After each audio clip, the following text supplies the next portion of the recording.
Rahayu saudara-saudara sejiwa Tosana Nusantara, jumpa lagi dengan saya Joko Supriyadi dari JS Collection Kris Hadi Channel Jakarta. Mari kita awali bersama dalam doa. Semoga senantiasa segala yang terindah dan yang terbaik terlimpah untuk kita semua. Amin.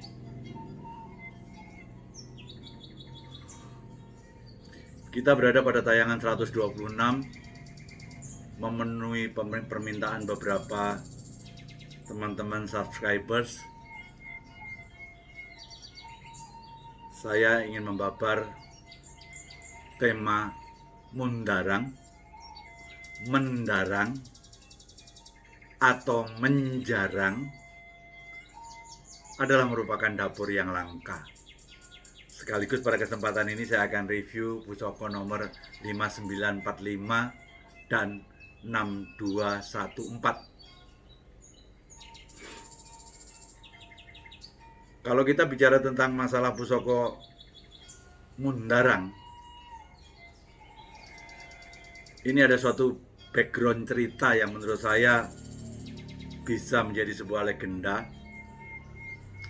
Jadi mundarang adalah suatu pusaka yang dibabar pertama kalinya di era Mojopahit akhir atas prakarsa dari Prabu Brawijaya, berarti sekitar 1400-an, di mana saat itu ada 800 empu ternama Mojopahit yang berkumpul dalam suatu kelompok yang kita sebut dengan Empu Domas, sehingga saat itu melahirkan suatu dapur-dapur bisa Panimbal, Jaruman, Sepokal, Nogososro, Sabu Inten, Buto Ijo, dan Anoman. Tentunya Mundarang juga. Kenapa saya katakan langka? Saya hanya berdasarkan observasi aja di antara dapur yang saya sebutkan tadi. Saya mendapati Mundarang sama Anoman terbilang cukup langka karena jarang kita ketemukan dapur itu. Sayangnya ketika kita bicara tentang cerita masa lalu, itu selalu minim dengan literasi. Karena problem budaya kita adalah kita itu sulit untuk melakukan mencatat. Jadi kita itu benar-benar kurang dalam mencatat. Dan yang kedua, terkait dengan Tosanaji tentunya, karena kesinengkeran daripada keris itu sendiri, sehingga saat itu tidak ada satupun orang yang suka ketika kerisnya diketahui orang lain. Akhirnya dia tutupin sedemikian rupa untuk tidak perlu orang lain tahu. Atas dua masalah masa lalu, yaitu budaya yang tidak suka mencatat, dan akibat kesinengkeran itulah mengakibatkan budaya Tosanaji saat ini menjadi multitafsir.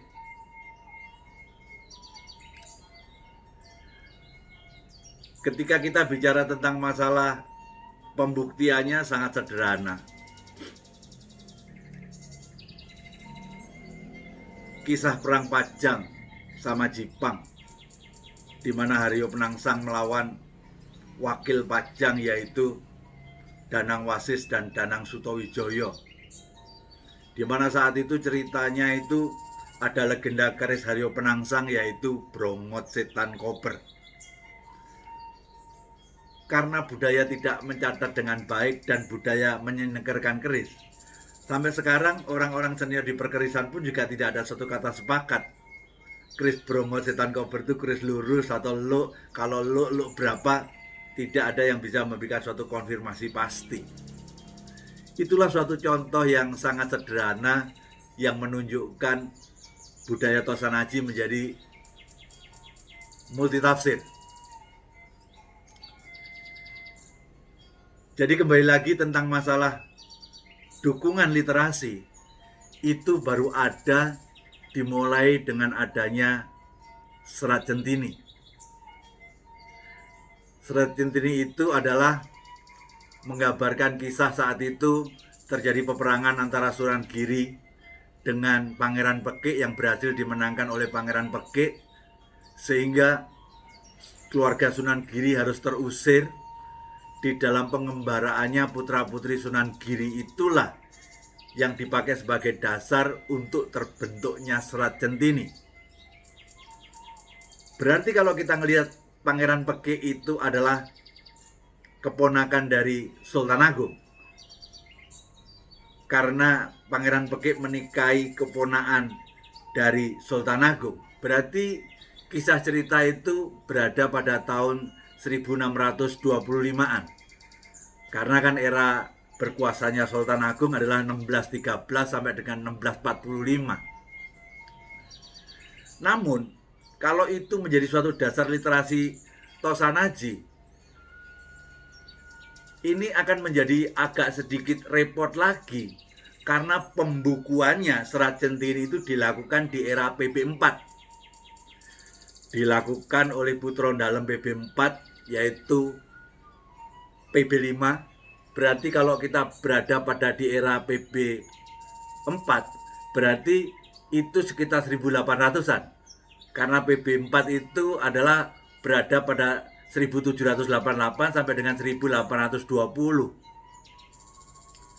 Dalam Serat Centini itu dibabar khususnya tentang Tosanaji itu pada bab 1 sampai dengan 4, di mana di situ disebutkan ada 40 dapur keris lurus dan 80 keris luk, sehingga total saat itu terbukukan 120 dapur. Namun ingat ya, sejarah itu ditulis oleh pemenang.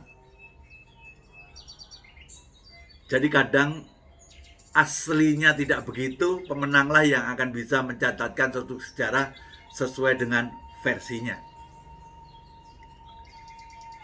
Contohnya kalau Anda baca kitab Negara Kertagama karangan Empu Prapanca, di mana saat itu ditulis pada 1365-an, itu era keemasannya Mojopahit, Anda tidak akan pernah menemukan dalam Negara Kertagama kisah cacatnya kerajaan Majapahit, tidak ada. Semuanya tentang positifnya Mojopahit. Apalagi ditambah dengan kita mengenal Tosanaji itu dimulai di era-era Segalo. Segalo itu pada tahun 612.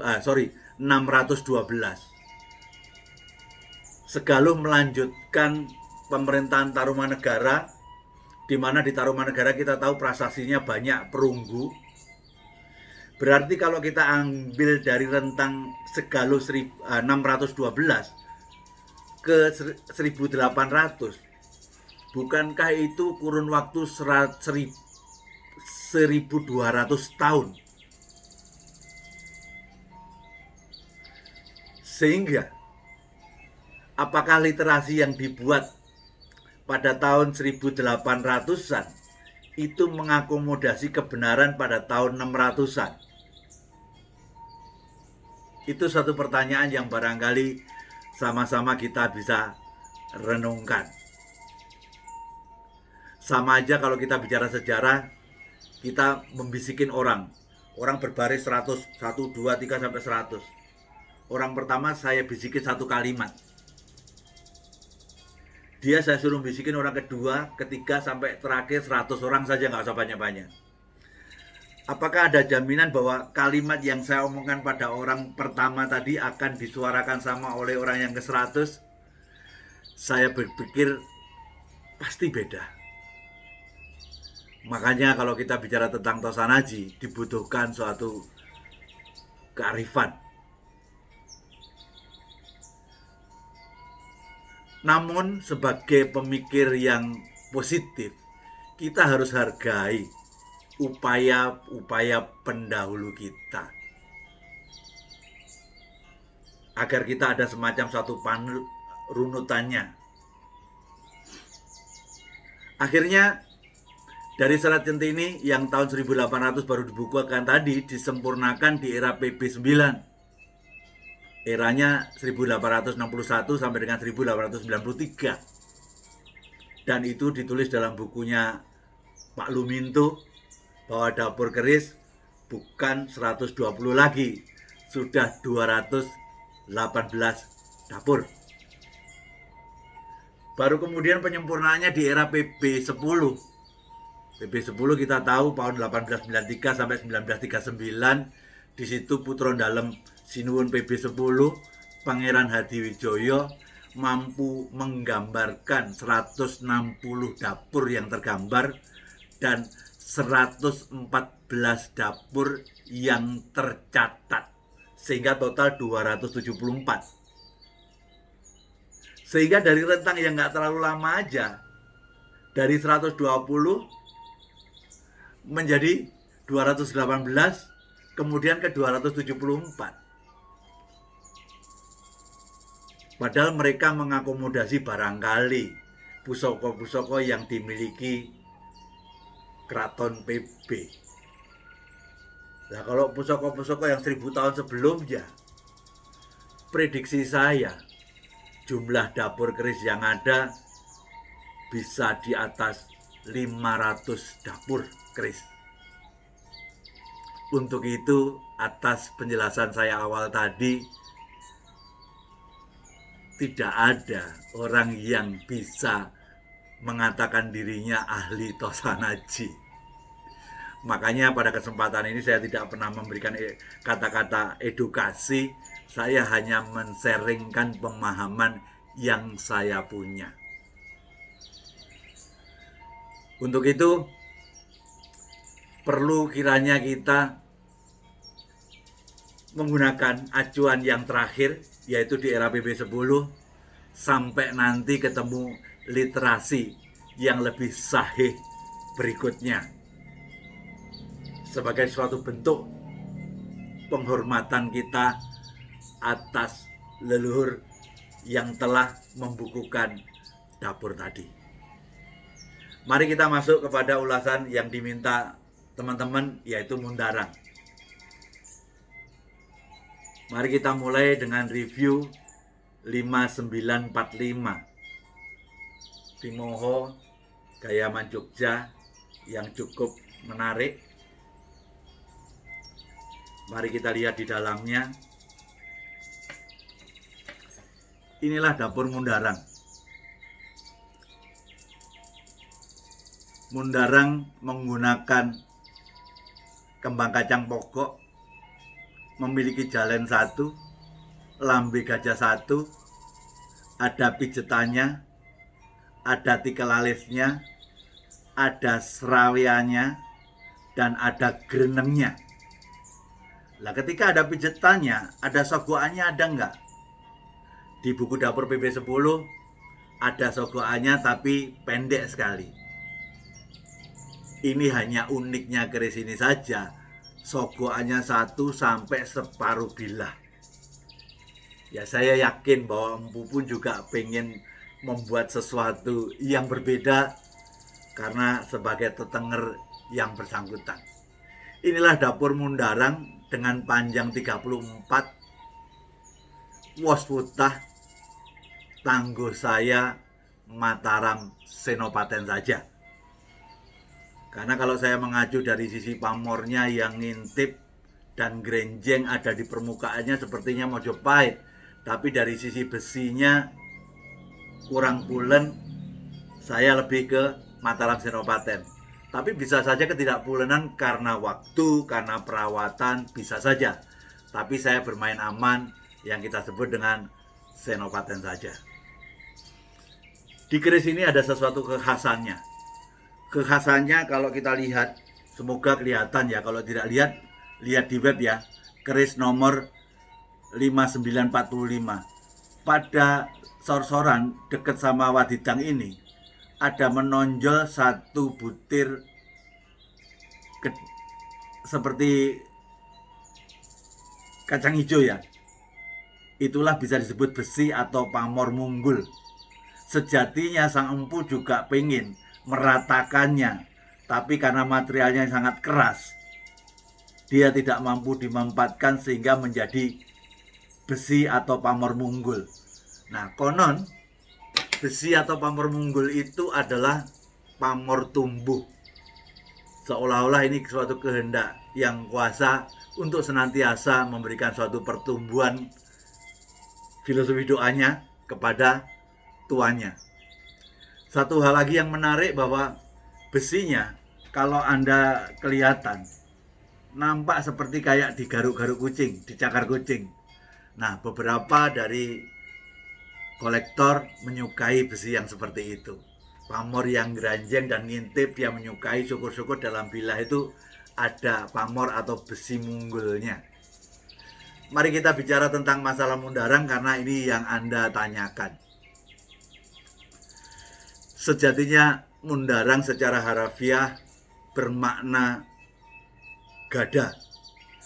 Gada itu dalam bahasa Jawanya godo atau tongkat pemukul lah. Kalau Anda ingat senjatanya Bimo, godo rujak polo, atau godo yang disandang oleh Arca Gupolo atau Reco Pentung, sebenarnya senjata ini cocok untuk mereka yang bisa kita sebut sebagai seorang kesatria. Karena senjata ini harus untuk orang yang bernyali besar. Karena harus dengan jarak pendek bisa menghancurkan lawan. Senjata ini benar-benar sangat sederhana bentuknya, tetapi berat. Tapi ini sangat menghancurkan. Sehingga secara filosofi dapur mundarang menurut saya di dalamnya ada makna keperkasaan, ada makna ketangguhan, ada makna kebijaksanaan, layaknya sifat-sifat para kesatria. Bagi Anda yang terkategori para senapati, para penegak hukum, dan lain-lain termasuk pribadi yang menginginkan sifat kesatria, dapur mundarang ini berfilosofi ke arah situ. Ketika kita bicara tentang pamor waswutahnya, tentunya inti urusan kesejahteraan dan kemakmuran. Mari kita masuk ke review ke keris 6214. Kalau melihat dari handle dan hiasan di depan, nampaknya Anda sudah bisa tebak ini keris Bali. Betul? Inilah keris mundarang Bali dengan kesamaan pamor seperti tadi, grenjeng. Pamornya sangat luar biasa. Melihat besinya jauh lebih tua dari yang sebelumnya, akhirnya tangguh saya adalah tangguh Bali Mojopahit. Dan ketepatan secara pamornya juga pamor waswutah. Demikian gambaran tentang keris mundarang. Semoga yang bertanya bisa jadi kesampaian. Di kesempatan beberapa menit ke depan ini ada satu hal penting yang mau saya sampaikan. Di tayangan 121 kemarin ada yang lucu. Karena itu bicara tentang masalah tayangan isoteri, tapi ada orang yang menurut saya menurut saya kurang santun. Katanya dia tuliskan di situ, wah ujung-ujungnya promosi, ujung-ujungnya Anda penjual juga. Statement itu saya bingung. Yang namanya promosi itu apakah saya mereview keris-keris saya? Apa saya harus mereview kerisnya orang? Rasanya malah nggak ada orang yang mau saya pinjam untuk direview. Ya terpaksa review keris saya. Apakah dia melihat promosi itu dari si promosi YouTube? Ikhlaskan saja. Wong saya juga ikhlas melakukan seperti ini. Google AdSense saya per bulan baru 183.000 saja. Tidak banyak. Dan saya membuat tayangan juga mengeluarkan tenaga. Namun karena peran, saya tidak pernah merasa capek untuk melakukan itu. Tapi menurut saya ya, saya jadi bingung promosi atau penjual yang dikatakan itu, apakah saya menampilkan yang namanya website saya. Saya sudah katakan website saya terus bertambah, kali ini sudah 6.222. Jadi setiap saya dapat dari pemaharan, saya belikan keris lagi, malah lebih banyak masuk daripada yang keluar. Jadi anggapan saya, website dianggap pakai alat promosi saya boleh, tapi bisa juga karena masih banyak barang yang ada di situ, anggap saja website saya sebagai museum digital. Sehingga untuk referensi, karena saya orangnya nggak tutup-tutupan, semua keris saya masukkan ke situ, kecuali keris personal saya tidak saya masukkan di situ. Jadi menurut saya jadi bertanya-tanya dengan pertanyaan pendiskreditan penjual. Kalau saya katakan penjual, saya katakan barangkali Anda tidak sering mengikuti YouTube channel saya. Saya memang seorang penjual. Namun, Anda harus tahu, yang sharing paling baik itu adalah justru pedagang. Karena apa? Karena dia kan pengen barangnya laku. Dengan cara apa dia bisa laku? Dia berlomba-lomba cari ilmu untuk menjelaskan kebenaran tentang Tosan Haji. Sehingga menurut saya buktinya gampang. 90% YouTuber, lebih bahkan, tentang Tosan Haji, semua adalah pedagang. Coba tunjukkan kepada saya seseorang yang bukan pedagang, nggak lebih dari 10%. Mayoritas itu adalah pedagang. Dan kalau Anda tahu, saya pakai baju ini kan komunitas pebursa. Saya menunjukkan bahwa saya pedagang. Namun, bedanya pada kesempatan sharing seperti sekarang, saya tidak pernah jualan. Saya juga tidak pernah menampilkan barang, saya ngomong maharnya sekian, siapa yang mau beli, atau saya lelang, enggak. Ini bagian daripada dharma peran saya untuk sharing. Perkara secara tidak langsung Anda jadi tertarik dan kemudian memahari pusaka saya, bukan saya yang memaksa, tapi Anda yang memutuskan. Kemudian kok kalimat keduanya ngomong begini, intinya dia menghimbau untuk tidak beli keris dari saya karena mahal. Ya, dia nggak tahu. Semua keris saya itu masukkan ke website semua. Yang 4 jutaan juga ada di situ, yang 500 jutaan juga ada. Saya cuman khawatir, dia tuh pernah WA ke saya nanya keris, namanya orang kan pilih yang terbaik. Ternyata terbaik harganya tinggi, sementara budgetnya nggak mendukung. Nah, saya kan sudah sering ngomong, beli keris sesuaikan dengan budget. Kalau Anda melebihi budget Anda, sama aja yang bermain ego Anda. Saya tidak pernah menyarankan orang membeli berdasarkan ego, ujungnya Anda tidak baik. Sesuaikan dengan kelas diri mana kita berada, kecuali kemudian kita naik kelas, baru eksekusi kelas di atas itu.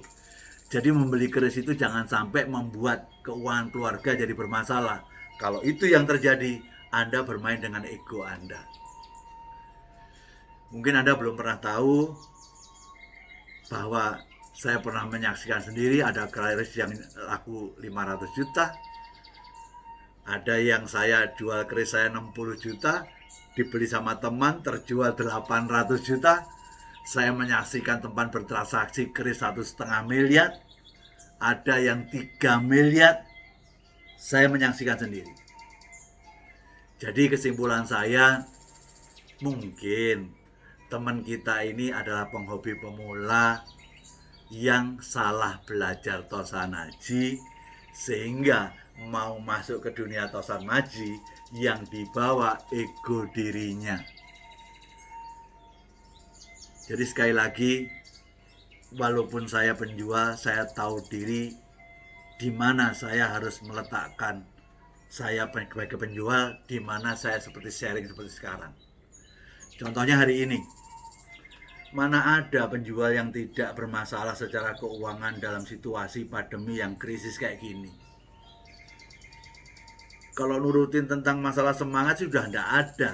Tapi ketika saya melihat diri saya harus sharing dengan sukacita. Walaupun dari YouTube dapat 183.000, tetap saya lakukan karena atas dasar peran.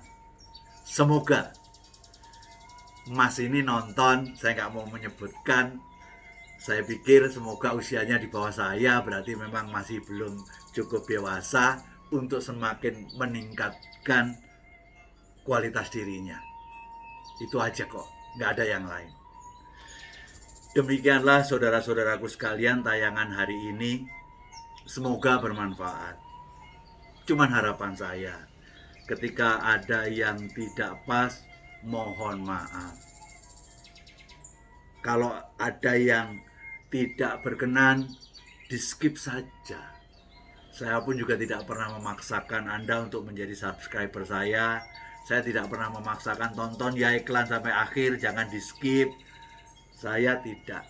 Harapan saya ikhlas sharing tentang Tosanaji. Dan harapan saya Anda pun juga ikhlas menjadi penikmat Tosanaji yang baik. Akhirnya belajar Tosanaji tidak akan pernah membuat kita menjadi seorang ahli Tosanaji. Belajar terus Tosanaji itu hanya menjadikan kita menjadi tambah mencintai budaya Tosanaji. Dengan cinta kita akan bisa memiliki, dengan memiliki semoga tingkah laku kita berubah, dirubah oleh filosofi yang adiluhung dalam Tosanaji. Semoga semakin lama bertosanaji, ego kita semakin turun. Jayalah budaya Tosanaji Nusantara. Pastikan budaya ini menjadi tuan rumah di negeri sendiri. Kalau bukan kita, siapa lagi? Kalau tidak sekarang, kapan lagi? Hidup di dunia tidak terlalu lama. Selama kita terlahir di Nusantara, kita masih punya kesempatan untuk ikut mengangkat langit Nusantara. Pastikan kalau Anda merasa ada peran untuk mengangkat budaya karena itu kemampuan kita, lakukan daripada menyesal di kemudian hari. Rahayu, rahayu, rahayu, sagung dumadi. Nuwun.